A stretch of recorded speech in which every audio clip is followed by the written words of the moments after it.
গ্রাম ময়ক প্রাথমিক বিদ্যালয়।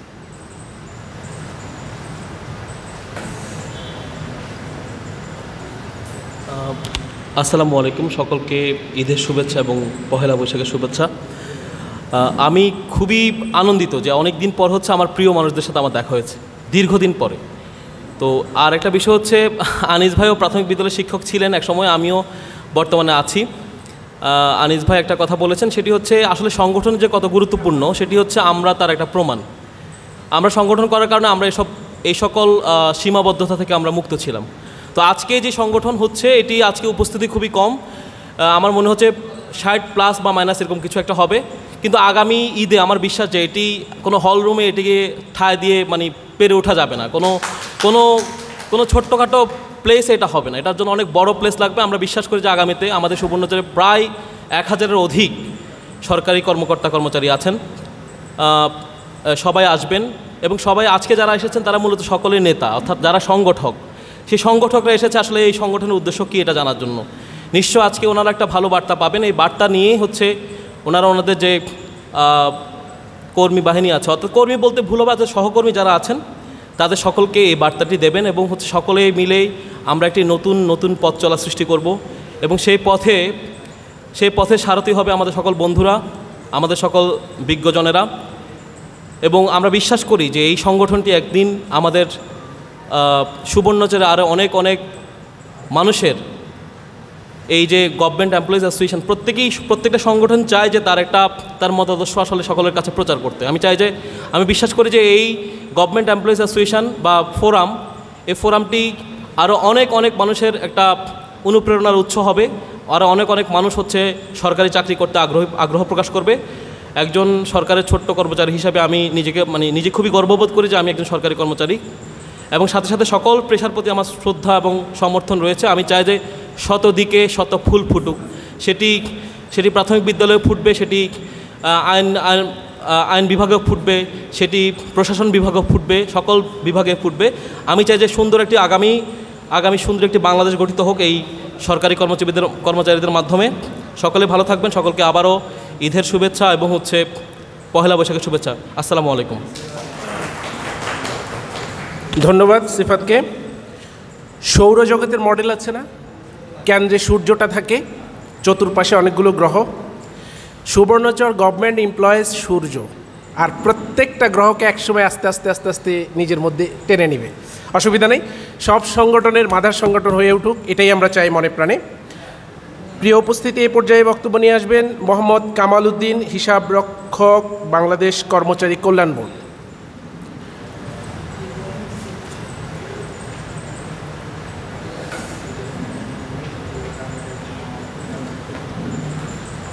আসসালামু আলাইকুম।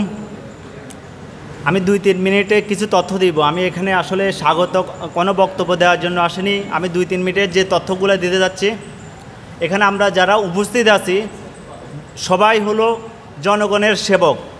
শুধুমাত্র এখানে আমি একমাত্র ব্যক্তি, আমি জনগণের সেবক নয়, আমি জনগণের সেবক যারা তাদের সেবক।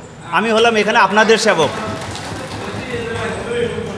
আমি যে তথ্যগুলো দিতে চাচ্ছি, আমাদের বাংলাদেশ কর্মচারী কল্যাণ বোর্ড থেকে সরকারি কর্মকর্তা কর্মচারীদের যে সেবা দেওয়া হয়, অনেক ধরনের সেবা দেওয়া হয়। এখানে যেহেতু খুবই সংক্ষিপ্ত সময়, আমি সেবাগুলো সামান্য কিছু তালিকা বলবো। এটার উপর ভিত্তি করে আপনাদের যদি কোনো তথ্যের প্রয়োজন হয়, কোনো ইনফরমেশনের প্রয়োজন হয়, আমার সাথে যোগাযোগ করবেন। যে তথ্যগুলো আমি দিতে চাচ্ছি, বাংলাদেশ সরকারের রাজস্ব খাতে যে সকল কর্মকর্তা আছে তারা চাকরি জীবনে বা অবসরকালীন সময়ে তাদের ছেলে মেয়ে, তাদের পুত্র, তারা নিজে, তাদের স্ত্রী বা তাদের স্বামী কেউ যদি অসুস্থতাজনিত কোনো খরচ করে থাকে, ওই খরচের ডকুমেন্টস দিয়ে আমাদের কর্মচারী কল্যাণ বোর্ডে আবেদন করতে পারে।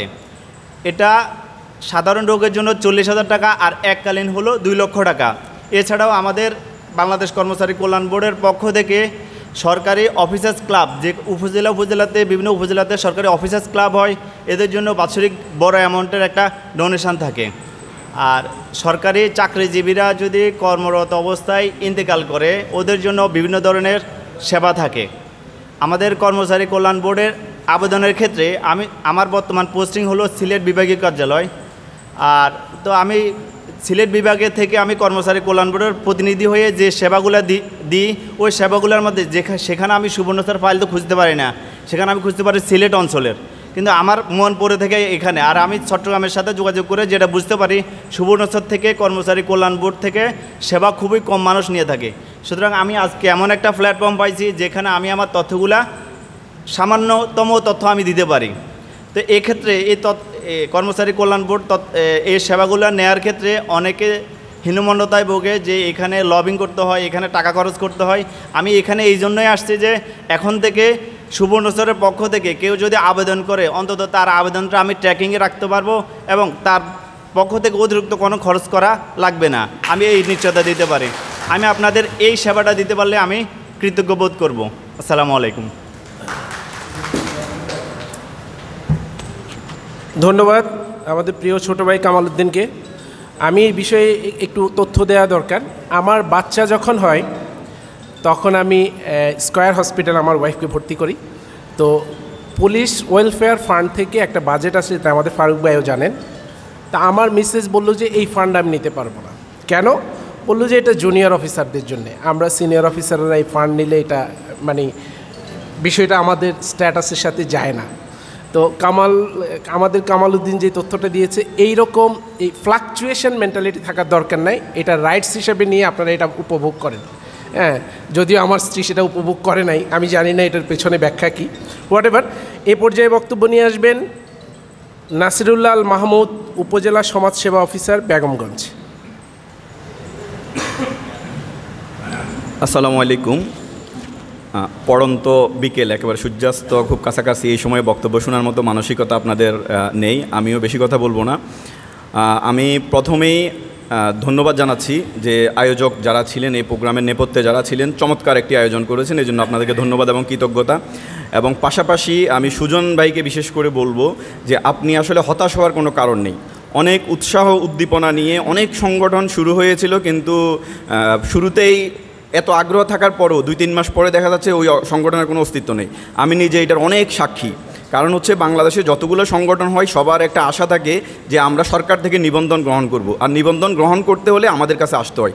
আমি অন্তত এরকম 50টা সংগঠন, আমার 3টে স্টেশনে 50টা সংগঠনে আমি প্রোগ্রামে গিয়েছিলাম, আমাকে অতিথি হিসাবে নিয়ে গিয়েছিল, কিন্তু আমি 1 মাস পরে তাদের আর অস্তিত্ব খুঁজে পাই নাই। তো আমি আশা করি আপনি হতাশ হওয়ার কোনো কারণ নেই, কারণ ওদের যে উৎসাহ উদ্দীপনা আমি দেখেছি, আমাদের মধ্যে এত উৎসাহ উদ্দীপনা নাই। যাদের উৎসাহ উদ্দীপনা কম থাকে তারা কিন্তু ভবিষ্যতে অনেক ভালো করবে, এটাই আমরা প্রত্যাশা করি। কারণ অনেক জনবল নিয়ে কিন্তু শুরু করা যায় না, শুরু করতে হয় অল্প কয়েকজন নিয়ে। তো আমি কিছু পরামর্শ আপনাদেরকে দিব। প্রথম পরামর্শ হচ্ছে আপনারা একটা আহ্বায়ক কমিটি গঠন করবেন। এই সংগঠনটিকে ভবিষ্যতে আপনার হলো প্রাতিষ্ঠানিক রূপ দেওয়ার জন্য একটা আহ্বায়ক কমিটি গঠন করা আমাদের খুবই প্রয়োজন। কার্যকরী কমিটিটা এর পরে আসবে, বা উপদেষ্টা কমিটি এর পরে আসবে। আহ্বায়ক কমিটি গঠন করে আমরা আমাদের কিছু লক্ষ্য উদ্দেশ্য আমরা একদম লিখিতভাবে আমরা নির্ধারণ করব। এখানে আমরা মৌখিকভাবে অনেক কথা বলেছি, ওই আহ্বায়ক কমিটি নির্ধারণ করবে। এরপরে আমরা কিছু সাধারণ সদস্য গ্রহণ করব। আজকে যেরকম ফর্ম পূরণ করেছেন, এর পরে আপনি উন্মুক্ত করে দিবেন যে আমরা এরকম সাধারণ সদস্য গ্রহণ করব। সুবর্ণচরে যারা রয়েছে এই সাধারণ সদস্যদেরকে অবশ্যই একটা এন্ট্রি ফি নিয়ে সাধারণ সদস্য গ্রহণ করবেন, এবং আজকে যারা ফর্ম পূরণ করেছিল তাদের থেকেও এন্ট্রি ফি নেওয়া দরকার। এরপরে আমরা একটা এজিএম করব, বার্ষিক আমাদের যেই সাধারণ সভা হয়, আমরা বার্ষিক সাধারণ সভা করব। ওখানে আমাদের লক্ষ্য উদ্দেশ্য সহ আমাদের যেই কমিটি, আমরা ওখানে কার্যকরী কমিটি আমরা প্রাথমিক রূপ দিতে পারবে। আসলে সরকারের যে সিস্টেম, এই সিস্টেমের কথাই আমি বলছি, এভাবেই কিন্তু একটা সংগঠন প্রাতিষ্ঠানিক রূপ লাভ করে। আমরা এজিএম করার পরে আমরা ওখানে আমাদের যেই আমাদের একটা গঠনতন্ত্র আমরা প্রণয়ন করতে হবে। সেই গঠনতন্ত্র আমরা লিখিতভাবে প্রণয়ন করে আমাদের কার্যকরী কমিটি বা গঠনতন্ত্র প্রণয়নের জন্য আলাদা একটা কমিটি করতে হবে। এরপরে আমরা সাধারণ সভায় কিন্তু সেটাকে আপনার অনুমোদন করতে হবে। আরও বিভিন্ন বিষয় রয়েছে, এটা এত অল্প সময় আসলে বলা খুবই টাফ, কারণ আমাদের সভাপতির বক্তব্য এখনো থেকে গিয়েছে। তো এরকম আমাদের কিন্তু